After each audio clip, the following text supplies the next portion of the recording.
বাংলাদেশের ইউনূস কিভাবে স্যান্ডউইচ হতে চলেছে আজকে আমি তার পূর্ণ ব্যাখ্যা দেব।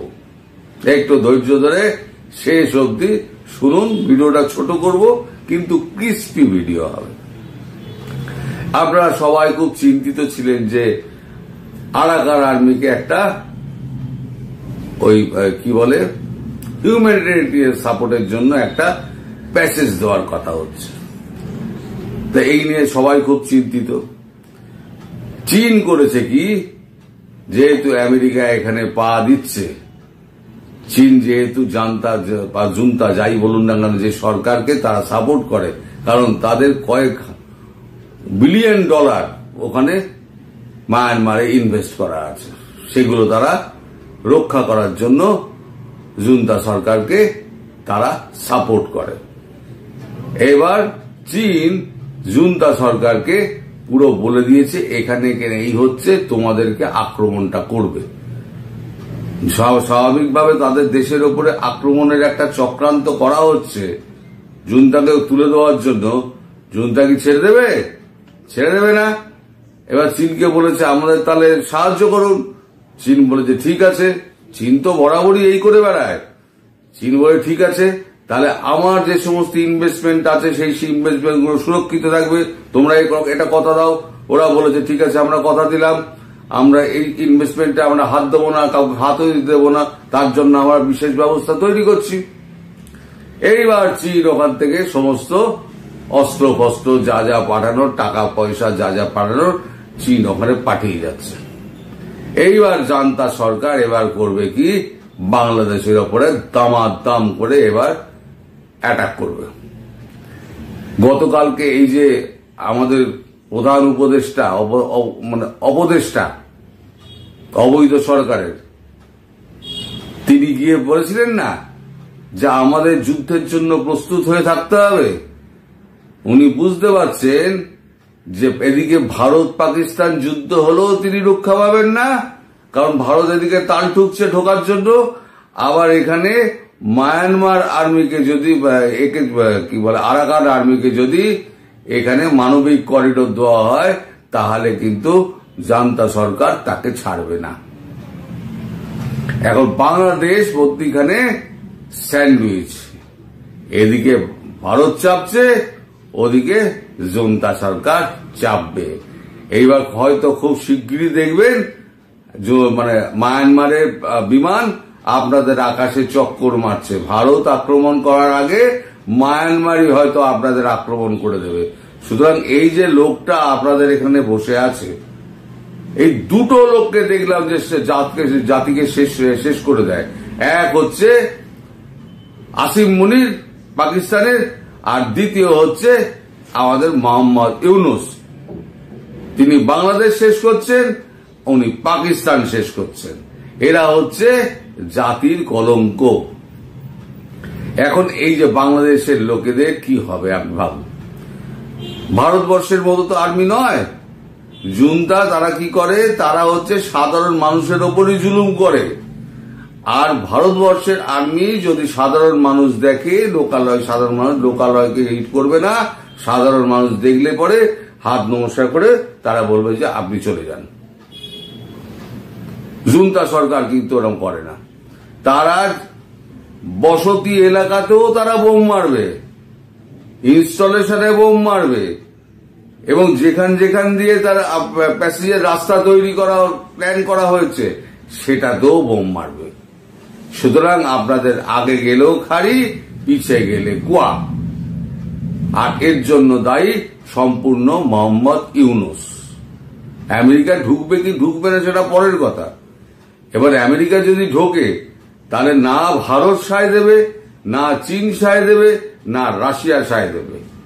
ভারত পাকিস্তান যুদ্ধ যদি শুরু হয়, এমনিতেই রাশিয়া আমাদের পেছনে রয়েছে আমাদের পক্ষে। আর যদি এখন এই চীন যদি এইখানে তার অ্যাসেট যদি বাঁচানোর জন্য জুন্তাকে যদি অ্যাক্টিভ করে দেয়, যদি বাংলাদেশ অ্যাটাক হয়ে যায়, তাহলে কি হলো? বাংলাদেশ জ্বললো, ভারত জ্বলবে তো বটেই। ভারত তো জ্বলবেই যুদ্ধ হলে।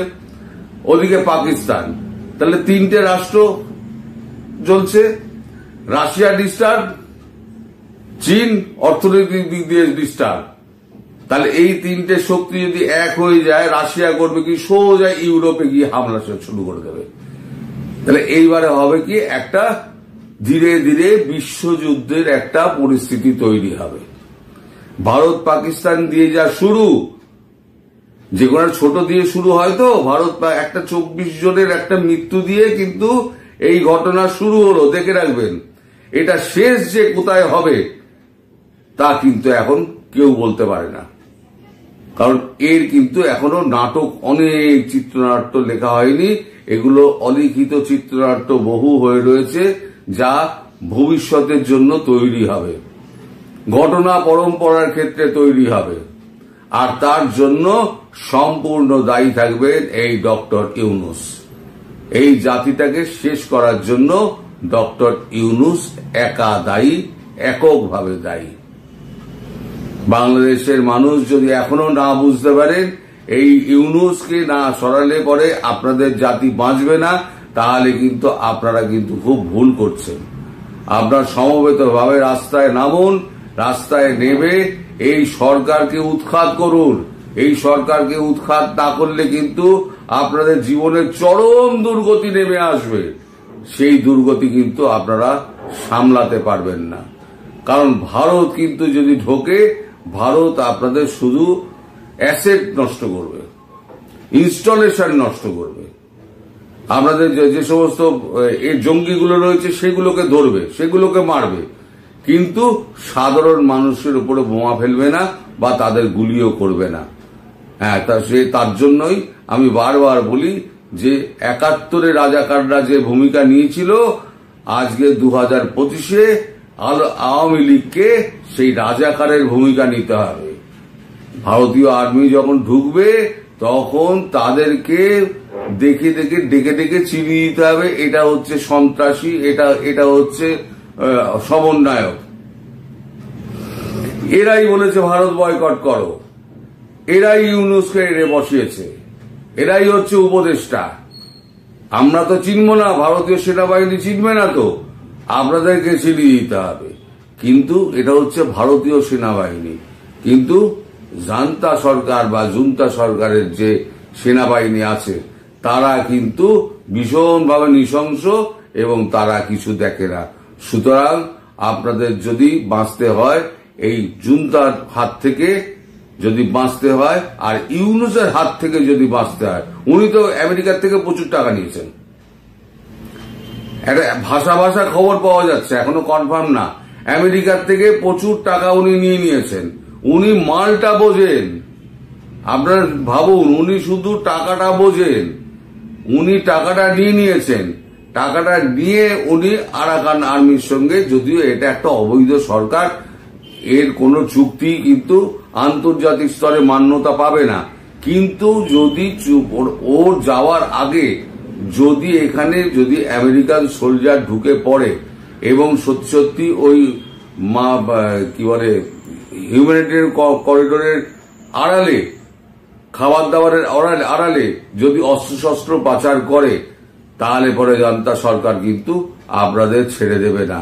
কারণ চীন কিন্তু অ্যাক্টিভলি, এটা কিন্তু অজিত দোভাল একটা অ্যাক্টিভলি খেলে দিয়েছে পেছন দিক দিয়ে, যার জন্য এখন চীনও অ্যাক্টিভলি সাপোর্ট করছে একদম জান্তা সরকারকে। তাহলে বলেছিলেন না, স্যান্ডউইচ অবস্থা, আমাদের ডক্টর ইউনূসের অবস্থা হবে স্যান্ডউইচ। মধ্যিখানে থাকবে আলু ফালু, শশা, টমেটো থাকবে, হ্যাঁ, আর এ পাশ থেকে ভারত মারবে, ও পাশ থেকে জুন্তা সরকার মারবে, মধ্যিখানে স্যান্ডউইচ হয়ে চেপে যাবে।